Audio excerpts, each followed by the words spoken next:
ಇನಾಮದಾರ್ ಸಕ್ಕರೆ ಕಾರ್ಖಾನೆ ಬಾಯ್ಲರ್ ದುರಂತ ಪ್ರಕರಣಕ್ಕೆ ಸಂಬಂಧಪಟ್ಟಂತೆ ಚಿಕಿತ್ಸೆ ಫಲಿಸದೆ ಮತ್ತೋರ್ವ ಕಾರ್ಮಿಕನ ಸಾವಾಗಿದೆ. ಬಾಯ್ಲರ್ ದುರಂತದಲ್ಲಿ ಸಾವನ್ನಪ್ಪಿದವರ ಸಂಖ್ಯೆ 7ಕ್ಕೆ ಆಗಿದೆ.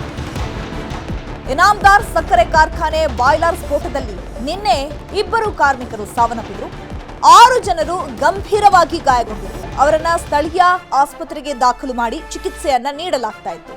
ಈಗ ಚಿಕಿತ್ಸೆ ಫಲಕಾರಿಯಾಗದೆ 4 ಕಾರ್ಮಿಕರು ಸಾವನ್ನಪ್ಪಿದ್ದಾರೆ. ಹಾಗಾಗಿ ಸಾವನ್ನಪ್ಪಿದವರ ಸಂಖ್ಯೆ ಈಗ 7ಕ್ಕೆ ಏರಿಕೆಯಾಗಿದೆ.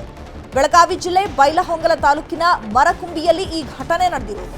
ಶವಾಗಾರದ ಮುಂದೆ ಮೃತರ ಕುಟುಂಬಸ್ಥರ ಆಕ್ರಂದನ ಮುಗಿಲು ಮುಟ್ಟಿದೆ.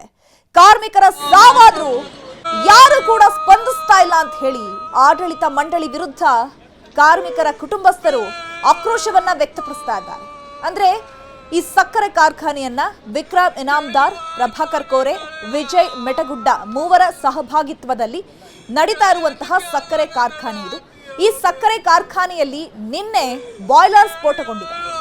ಯಾವ ಕಾರಣಕ್ಕೆ ಬಾಯ್ಲರ್ ಸ್ಫೋಟಗೊಂಡಿದೆ ಅನ್ನುವಂಥದ್ದು ಇನ್ನೂ ಕೂಡ ಖಚಿತ ಮಾಹಿತಿ ಸಿಕ್ಕಿಲ್ಲ. ಆದ್ರೆ ಆಡಳಿತ ಮಂಡಳಿಯಾದ್ರೂ ಸ್ಪಂದಿಸಬೇಕಲ್ವಾ? ಅಥವಾ ಆಸ್ಪತ್ರೆಯಲ್ಲಿ ಸಾವು ಬದುಕಿನ ನಡುವೆ ಹೋರಾಡ್ತಿರುವಂತಹ ವ್ಯಕ್ತಿಗಳ ಆರೋಗ್ಯವನ್ನ ವಿಚಾರಿಸಲಿಕ್ಕಾದ್ರೂ ಬರಬೇಕಲ್ವಾ?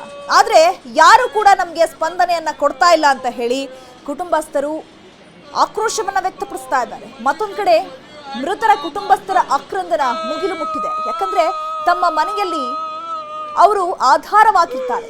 ಆದ್ರೆ ಅಂತವರನ್ನ ಕಳ್ಕೊಂಡು ಈಗ ಆ ಕುಟುಂಬ ಬೀದಿ ಪಾಲಾಗಿದೆ. ನಿನ್ನೆ 2 ಕಾರ್ಮಿಕರು ಸಾವನ್ನಪ್ಪಿದ್ರು.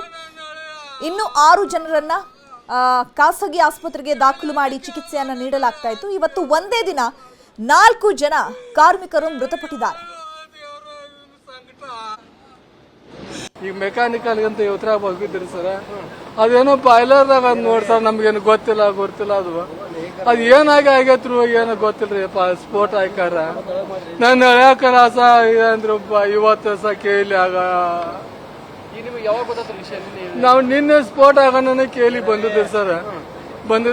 ಇವತ್ತು 12 ಈಗಾಗಲೇ ಒಂದ್ ತಾಸು ಆತ್ ನೋಡಿ ಸರ್. ಇದಾಗ್ಯ ಮೈ ಎಲ್ಲ ಸುಟ್ಟಿದ್ ಸರ್. ಒಳಗ್ ನಮ್ಗೆ ಸುಟ್ಟಲ್ಲಿ ಯಾರು ಒಳಗ್ ಬಿಡ್ಲಿಲ್ಲ ಸರ್. ಅದು ಇನ್ಫೆಕ್ಷನ್ ಹಾಕತ್ತಂತ ಬಿಡ್ಲಿಲ್ಲ ಸರ್. ಈ ಮುಂಜಾನೆ ಸರ್ ಈಗ ಡೆತ್ ಆಗ್ಬೇಕಾದ್ರೆ ಅವ್ರು ಟಿವಿ ಆಗಿ ತೋರಿಸ್ಯಾರ ಸರ್.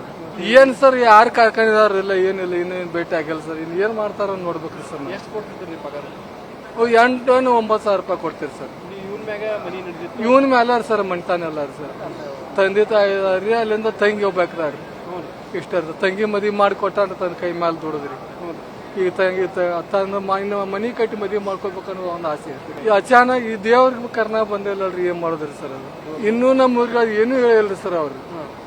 ಅವ್ರು ಯಾರು ಬಂದಾರೋ ಗೊತ್ತಿಲ್ರಿ. ಇನ್ನು ಏನು ಹೇಳಿಲ್ಲ ಸರ್. ನಮ್ಗೆ 2 ವರ್ಷ ಹತ್ರ ಹೋಗ ನಿನ್ನೆ ಬೆಳಿಗ್ಗೆ ಹೋಗಿದ್ರ ಕೆಲ್ಸಕ್ಕೆ? ಇಲ್ರಿ, ಅಲ್ಲೇ ಹೋಗಿ ಬಂದ ಏನ್ ಕೆಲಸ ಮಾಡ್ತಿದ್ರಲ್ಲಿ? ಕೆಲಸ ಮಾಡ್ರಿ. ಕೆಲಸ ಮದುವೆ ಏನಾಗಿದೆ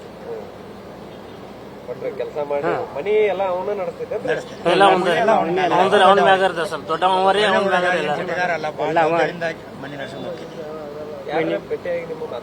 ಎಲ್ಲಿ ಯಾರು ಭೇಟಿಯಾಗಿರಿ? ಏನಾಗೈತೆ ಅಂತ ಹೇಳಿದ್ರಿ? ಏನಾಗಿತ್ತು ಅಂತ ಹೇಳಿದ್ರಿ?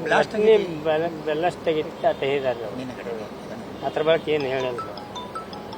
ಇವತ್ತು ಬೆಳಗ್ಗೆ ತೀರ್ಕೊಂಡ? ನಿನ್ನೆ ರಾತ್ರಿ 2:30. ಒಬ್ಬ ಬಡ ಹುಡುಗ ಮರಕುಂಬಿ ಶುಗರ್ ಫ್ಯಾಕ್ಟ್ರಿ ಒಳಗ ಬ್ಲಾಸ್ಟ್ ಆಗಿ ಬಾಯ್ಲರ್ ಬ್ಲಾಸ್ಟ್ ಆಗಿ ತೀರ್ಕೊಂಡಂತ ನಮ್ಗೆ ಗೊತ್ತಾಯ್ತು. ನಾವು ದೌಡಾಯಿಸಿ ಎಲ್ಲ ಕೇಳಿಗೆ ಬಂದಿವಿ. ಇಲ್ಲಿ ಯಾರು ನಮ್ಗೆ ಭೇಟಿ ಆಗಿಲ್ಲ ಇನ್ನವರೆಗೆ.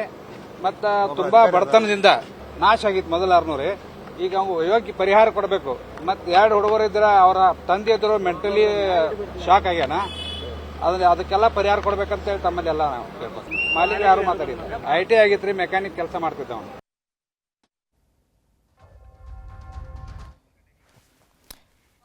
ಈ ಬಗ್ಗೆ ಮತ್ತಷ್ಟು ಮಾಹಿತಿಯನ್ನ ಕೊಡ್ತಾರೆ ನಮ್ಮ ಪ್ರತಿನಿಧಿ ಚಂದ್ರಕಾಂತ್ ಸುಗಂಧಿ. ನೇರ ಸಂಪರ್ಕದಲ್ಲಿ ಜಾಯ್ನ್ ಆಗಿದ್ದಾರೆ. ಚಂದ್ರಕಾಂತ್ ಸುಗಂಧಿ, ಇನಾಮದಾರ್ ಸಕ್ಕರೆ ಕಾರ್ಖಾನೆಯ ಬಾಯ್ಲರ್ ಸ್ಫೋಟಗೊಂಡು 24 ಗಂಟೆಗಳು ಕಳೀತಾ ಇದೆ. ಆದ್ರೂ ಕೂಡ ಇದಕ್ಕೆ ಸಂಬಂಧಪಟ್ಟಂತಹ ಮಾಲೀಕರಾಗ್ಲಿ ಅಥವಾ ಆಡಳಿತ ಮಂಡಳಿಯಾಗ್ಲಿ ಸ್ಥಳಕ್ಕೆ ಬಂದಿಲ್ಲ ಅಥವಾ ಆ ಕುಟುಂಬಸ್ಥರ ಸಮಸ್ಯೆಗಳನ್ನ ಕೇಳಲಿಲ್ಲ. ಹಾಗಿದ್ರೆ ಈ ವಿಚಾರ ಅವರಿಗೆ ಗೊತ್ತೇ ಇಲ್ವಾ? ಜೊತೆಗೆ ಸಾವಿನ ಸಂಖ್ಯೆ 7ಕ್ಕೆ ಏರಿಕೆ ಆಗಿರುವಂತದ್ದು. ಸೊ ಇನ್ನುಳಿದಂತಹ ಚಿಕಿತ್ಸೆಯನ್ನ ಕೊಡ್ತಾ ಇದಾರಲ್ಲ, ಅವರೆಲ್ಲ ಆರಾಮಾಗಿದ್ದಾರಾ ಅಥವಾ ಚಿಕಿತ್ಸೆಗೆ ಸ್ಪಂದಿಸ್ತಾ ಇದ್ದಾರೆ? ಹೆಚ್ಚಿನ ಚಿಕಿತ್ಸೆಗಾಗಿ ಏನಾದರೂ ಬೇರೆ ಕಡೆ ಶಿಫ್ಟ್ ಮಾಡಬೇಕು ಅನ್ನುವಂತಹ ಇನ್ಫಾರ್ಮೇಶನ್ ಏನಾದರೂ ಸಿಗ್ತಾ ಇದೆಯಾ?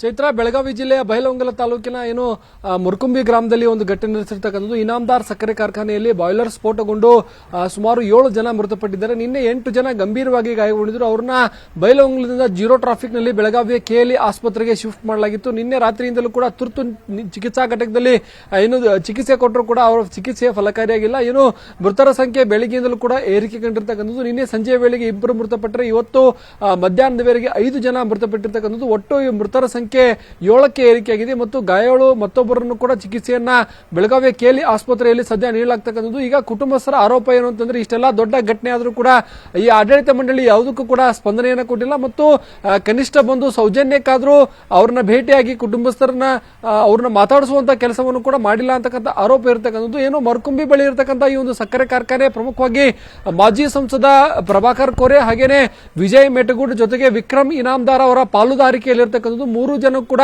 ರಾಜಕೀಯ ಪಕ್ಷದಲ್ಲಿ ಗುರುತುಕೊಂಡಿದ್ದಾರೆ ಮತ್ತು ಪ್ರಮುಖ ಹುದ್ದೆಯಲ್ಲೂ ಕೂಡ ಇದ್ದಂತವರು. ಇಷ್ಟಾದರೂ ಕೂಡ ಒಂದು ಸ್ಪಂದನೆ ನೀಡದೇ ಇರುವುದು ಸಾಕಷ್ಟು ಸದ್ಯ ಆಕ್ರೋಶಕ್ಕೆ ಕಾರಣವಾಗಿದೆ. ಈಗಾಗಲೇ ಮೃತರ ಮರಣೋತ್ತರ ಪರೀಕ್ಷೆಯನ್ನ ಬೆಳಗಾವಿಯ KLE ಆಸ್ಪತ್ರೆಯಲ್ಲಿ ಮಾಡಿ 3 ಜನರ ಶವಗಳನ್ನ ಕುಟುಂಬಸ್ಥರಿಗೆ ಹಸ್ತಾಂತರ ಮಾಡಲಾಗಿದೆ. ಇನ್ನು 2 ಪಾರ್ಥಿವ ಶರೀರಗಳ ಮರಣೋತ್ತರ ಪರೀಕ್ಷೆ ಬಾಕಿ ಇದೆ. ಚೈತ್ರ. ಚಂದ್ರಕಾಂತ್ ಸುಗಂಧಿ, ಇನ್ನು ಎಷ್ಟು ಜನ ಆಸ್ಪತ್ರೆಯಲ್ಲಿ ಚಿಕಿತ್ಸೆ ಪಡಿತಾ ಇದ್ದಾರೆ? ಅವರ ಪರಿಸ್ಥಿತಿ ಯಾವ ರೀತಿ ಇದೆ? ಜೊತೆಗೆ ಸರ್ಕಾರದಿಂದ ಜನಪ್ರತಿನಿಧಿಗಳ ಅಥವಾ ಅವರೇನಾದರೂ ಭೇಟಿ ಕೊಟ್ಟಿದ್ದಾರಾ ಅಥವಾ ಅಧಿಕಾರಿಗಳು ಬಂದು ಪರಿಶೀಲನೆ ಮಾಡ್ತಾ ಇದ್ದಾರಾ? ಸ್ಪೆಷಲಿ ಈ ಒಂದು ಸ್ಫೋಟಕ್ಕೆ ಏನ್ ಕಾರಣ ಅಂತ ಏನಾದರೂ ಖಚಿತಪಡಿಸಿದ್ರಾ ಹೇಗೆ? ಚೈತ್ರ, ಏನು ಸಕ್ಕರೆ ಕಾರ್ಖಾನೆಯಲ್ಲಿ ಬಾಯ್ಲರ್ ಇದೆ, ಆ ಬಾಯ್ಲರ್ ನ ರಿಪೇರಿ ಮಾಡೋಕೆ ಹೋಗಿದ್ರು. ಯಾಕಂದ್ರೆ ಅದರಲ್ಲಿ ಅತಿ ಹೆಚ್ಚು ಏನು ಬಿಸಿ ಪದಾರ್ಥ ಇತ್ತು. ಅದನ್ನ ಸುಡುವಂತ ಸಂದರ್ಭದಲ್ಲಿ ಇವರ ಮೈ ಮೇಲೆ ಬಿದ್ದಿರ್ತಕ್ಕಂಥದ್ದು. ಯೂನಿಟ್ ನಂಬರ್ 1 ರಲ್ಲಿ ವಾಲ್ ರಿಪೇರಿ ಮಾಡುವಂತ ಸಂದರ್ಭದಲ್ಲಿ ಈ ಒಂದು ಬಾಯ್ಲರ್ ಸ್ಫೋಟಗೊಂಡಿರ್ತಕ್ಕಂಥದ್ದು. ಸದ್ಯ ಘಟನೆ ಬಗ್ಗೆ ಬೆಳಗಾವಿ ಜಿಲ್ಲಾಧಿಕಾರಿ ಮೊಹಮ್ಮದ್ ರೋಷನ್ ಕೂಡ ಮಾಹಿತಿಯನ್ನು ಪಡ್ತಾ ಇದ್ದಾರೆ. ಕಾರ್ಖಾನೆಯಿಂದ ಸಂಜೆ ಒಳಗಾಗಿ ಸಮಗ್ರ ಮಾಹಿತಿ ಕೊಡುವಂತೆ ಸೂಚನೆಯನ್ನು ಕೊಟ್ಟಿರ್ತಕ್ಕಂಥದ್ದು. ಸರ್ಕಾರದಿಂದ ಮತ್ತು ಇದುವರೆಗೂ ಯಾವುದೇ ಅಧಿಕಾರಿಗಳು ಭೇಟಿ ಕೊಟ್ಟಿಲ್ಲ ಮತ್ತು ಕಾರ್ಖಾನೆ ಮಾಲೀಕರು ಇದಕ್ಕೆ ಜವಾಬ್ದಾರಿಯಾಗಿದ್ದು ಕೂಡ ಅವರು ಇನ್ನು ಸ್ಥಳಕ್ಕೆ ಭೇಟಿ ಕೊಡದಿರು ಸಾಕಷ್ಟು ಆಕ್ರೋಶಕ್ಕೆ ಸದ್ಯ ಕಾರಣವಾಗಿದೆ. Chaitra. Okay, thank you Chandrakant Sugandhi ತಮ್ಮೆಲ್ಲ ಇನ್ಫಾರ್ಮೇಶನ್ಗೆ.